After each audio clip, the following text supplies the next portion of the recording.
In the Matrix, money is God, and most people worship it. They don't realize it, of course. The worship isn't done in temples, but in offices, in shops, and on glowing screens. The worship of money has become the rhythm of life. Wake, worry, work, repeat. All in the name of survival and social validation. People say money isn't everything, and yet most of their choices orbit around it. They sacrifice their time, their creativity, their peace, sometimes even their integrity for it. That is worship. When you devote the best years of your life to a force you don't truly love, you're offering your spirit on its altar. Many people work jobs they don't really like, doing tasks that kill their souls, just to keep the system running and the bills paid. Other people form friendships or even relationships that are transactional, staying close to people they don't respect or even like because there's some financial advantage in the connection. It's all the same ritual dressed in different clothes. Money has become the modern deity, invisible, omnipresent, and unquestioned. It rewards obedience, punishes disobedience, and defines its own image. People measure their success, their self-esteem, even their sense of safety by how much of this God they possess. Yet the irony is that money isn't even real. It's just paper and pixels, a collective hallucination we've all agreed to believe in. Numbers on the screen, symbols printed by banks that have no real substance except the meaning we project onto them. The so-called creators of this God, the banking families and central institutions, are its high priests. They print it from nothing and lend it to governments with interest, and in doing so, they make the rest of the world their congregation. Every paycheck, every loan, every tax paid is another offering into their system of faith. As long as humanity keeps bowing to this God and feeding it energy, it remains the ruling God of the Matrix, a silent master fed by fear, desire, and the illusion of lack. This isn't to say that money is bad. Money by itself is neutral. It's a tool, a symbol of exchange that we need to navigate the Matrix. The tragedy is that this tool has been weaponized. The things we need to live, food, shelter, and opportunity, are controlled by those who create money out of thin air. The elites designed it not to empower us, but to bind us, to enslave us, to make survival itself depend on obedience and unquestioning conformity to the Matrix. And now we're moving into the next stage of the Matrix program, where money becomes fully digital. A system where every transaction can be traced, every purchase can be approved or denied, and your financial freedom exists only at the mercy of algorithms. We're about to abandon the traditional system of money and accounting and introduce a new one. And the new accounting is what we call blockchain. It means digital. It means having a almost perfect record of every single transaction that happens in the economy, which will give us far greater clarity over what's going on. It also raises huge dangers in terms of the balance of power between states and citizens. In my opinion, we're going to need a digital constitution of human rights if we're going to have digital money. The shift has already begun. The rise of cashless societies, digital IDs, programmable currencies that can expire or be restricted. It's not about convenience, it's about control. The next phase, which has also already begun, isn't just economic. It's the attempt to fuse human consciousness with artificial intelligence to make obedience the default setting of reality. DARPA calls it transhumanism, military transhumanism. But in an interesting way, this is actually part and parcel of the whole movement towards robotics. It's not only making individual warfighters comfortable with robots. It's this idea of coupling man and machine and merging humans and machine. And DARPA is doing that with programs now with what they call biohybrids, which people might call cyborgs. You know, they're able to actually control a rat through a labyrinth remotely because they've implanted electrodes in its brain. In the coming decades, AI and biotechnology will give us godlike abilities to re-engineer life and even to create completely new life forms. Then the big political and economic question of the 21st century will be, what do we need humans for? Or at least, what do we need so many humans for? Do you have an answer in the book? At present, the best guess we have is keep them happy with drugs and computer games. You can provide them with bread and circuses, and you can provide them with endless amounts of distractions and propaganda. But this doesn't sound like a very appealing future. What we're witnessing right now under the banners of progress and innovation is the slow rollout of a transhumanist agenda, a merging of biology and technology, not to liberate the human spirit, but to tether it more tightly to the grid. Of course, this isn't how they sell the idea. To make it sound more appealing to the masses, they tell them that merging with artificial intelligence will turn them into gods. It begins with convenience. Digital wallets, biometric IDs, smart everything.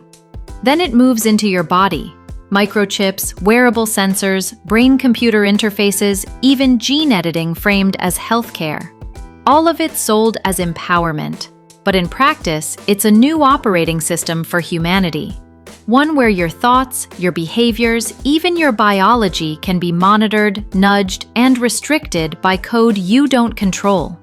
This is not science fiction. It's already happening.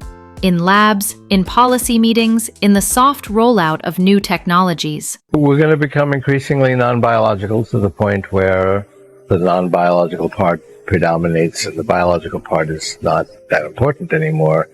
In fact, the non-biological part, the machine part, will be so powerful it can completely model and understand the biological part. So even if that biological part went away, it wouldn't make any difference because the non-biological part already understood it completely. Another step then is in the 2030s, when we can actually connect our neocortex, which is where we do our thinking, to computers. So I believe that will happen in the 2030s. We will actually, so just the way this is greatly amplified by being connected to the cloud, we can connect our own brain to the cloud.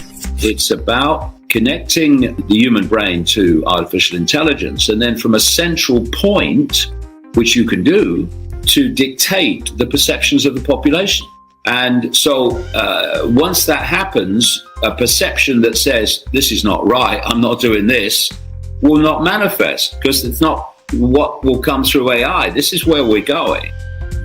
And so then you look at how this could be achieved. How could this connection to the human brain be achieved? Why wouldn't we think that large numbers of the 8 billion would say, I'm not doing that, no way.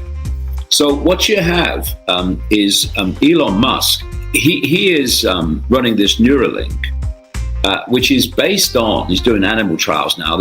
He's just, I think, got permission for human trials. An independent review board has given the green light for the company to seek people with paralysis to test its experimental device in a 6-year study. The study will use a robot to surgically place a brain-computer interface, or BCI, implant in a region of the brain that controls the intention to move. Neuralink says the initial goal is to enable people to control a computer cursor or keyboard using their thoughts alone. He's talking about putting sensors in the brain and having to cut out a bit of the skull to do it. Now, when you look at it from that level, it's never going to happen. It's never going to happen on the scale they're talking about. And it's a diversion from the real way that they plan to do it.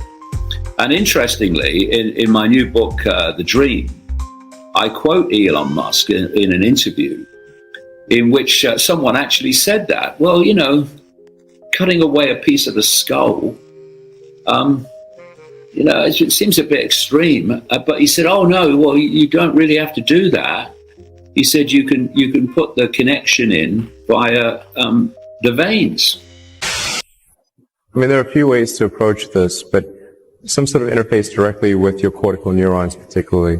But doesn't that imply surgical insertion? Not necessarily. You could go through the veins and arteries because that provides a complete roadway to all of your neurons. What he means is by a vacuum. Transhumanism is being marketed as the next evolutionary step. It's also known as synthetic biology, or bio and tech. If you think about what happened the last 4 or 5 years with people being coerced into taking a certain medication that shall not be mentioned from this perspective, you'll start to understand what was actually happening and is still happening. The future of mind control, and the future being right now because these experiments are being done, is using gene editing tools. And one of them would be CRISPR. So you take the CRISPR that you want to use and you put these pieces together that can be injected and insert this DNA to certain areas of the brain so that we can change brain cells and turn you into something you wouldn't otherwise be. So in this way, gene editing technologies like CRISPR really form a definite basis for future mind control. For us, therefore, we're really taking that leap, us as a company, Bayer, in cell and gene therapy, which to me is one of these examples where really we're going to make a difference, hopefully, moving forward. There's some, ultimately the mRNA vaccines are an example for that cell and gene therapy. I always like to say, if we had surveyed 2 years ago in the public, would you be willing to take gene or cell therapy and inject it into your body, we would have probably had a 95% refusal rate. They are turning consciousness into data, your choices into programmable functions, your body into a node on a network. They call it the Internet of Bodies.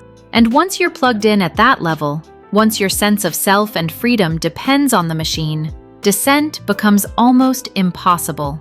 Obedience isn't just expected, it's engineered into the system. That's the real goal of the next stage of the Matrix. The way out isn't rebellion through violence, but rebellion through awareness and the refusal to comply with your own enslavement. When you remember who you are, when you realize that value, power, and freedom don't come from systems, but from spirit, the program begins to lose its hold. The Matrix feeds on belief and fear. Withdraw your fear and belief, and it starves. Money may be the god of this world, but only because humanity has forgotten the divinity within itself. The moment you remember, truly remember, that you are the source, you are an expression of consciousness, the illusion collapses. That's when the real economy begins, the exchange of truth, energy, and creation between awakened beings who no longer worship the system, but shape it.